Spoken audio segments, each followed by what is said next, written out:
Thank you media. మా ఇంట్లో మా ఆవిడతో కంటే ఎక్కువ మీ అందరితోనే ఎక్కువసేపు నేను ప్రతిరోజు బ్యాక్ టు బ్యాక్ ఏదో ఒకటి కలుస్తూ ఉన్నా. So but happy for that because I always say your all extended family. అదే వాళ్ళకి తెలుసు అది. ఓకే. సో మిస్ అమ్మ, అదిరిందయ్య చంద్రం, ఇంకేమున్నాయి సార్, టాటా బిర్లా, మధ్యలో లైలా అంటే ఆ తర్వాత మళ్ళా అదే మన అందరిని అలరించిన హిట్ కాంబినేషన్ మన శివాజీ గారు, లయ గారు ఇప్పుడు మళ్ళీ మన ముందుకు రాబోతున్నారు.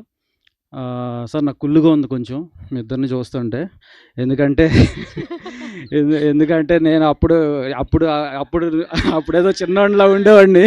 ఇప్పుడు నాకు మీసాల గడ్డలు మెరిసిపోయినాయి, కానీ మీరు మాత్రం యాజ్ ఇట్ ఈజ్ అలాగే ఉన్నారు.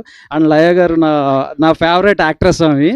సో బట్ అదే సో కమ్బ్యాక్ అంటే నా ఫేవరెట్ యాక్ట్రెస్తో నేను అసోసియేట్ అవ్వటం నాకు చాలా హ్యాపీగా ఉంది. నాకు అలవాటు అది. Oh my God, no cutouts, ప్రాణం ఇచ్చేస్తాం మేడం కోసం కావాలంటే. Okay, anyway, Sampradayani Shuddhapoosini very good family entertainer. So Sampradayani Suppini Shuddhapoosini very good family thriller and entertainer as Sai said. And ETV వాళ్ళు వేరు, మేము వేరు కాదు. సో మా సినిమాలు అంటే వాళ్ళే, వాళ్ళ సినిమాలు అంటే మాయే. సో ఈటీవీ వాళ్ళు చేసిన సినిమా అంటే ఒక ట్రేడ్ మార్క్ ఉంటుంది. అటువంటి సినిమా మళ్ళీ ఈ సినిమా. అండ్ మేము ఈ సినిమాని ప్రజెంట్ చేయటం, మీ అందరి ముందుకు తీసుకురావడం చాలా హ్యాపీగా ఉంది.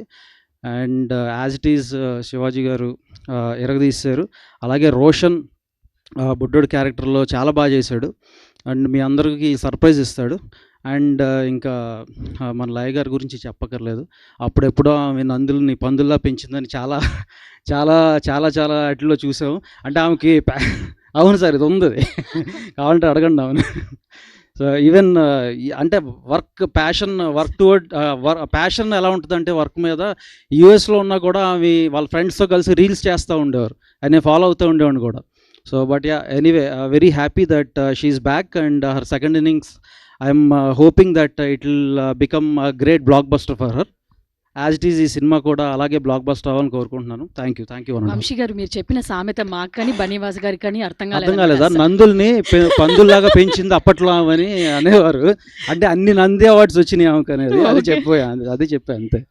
కాదు, ఇంతకుముందు ఇండస్ట్రీలో స్పీచెస్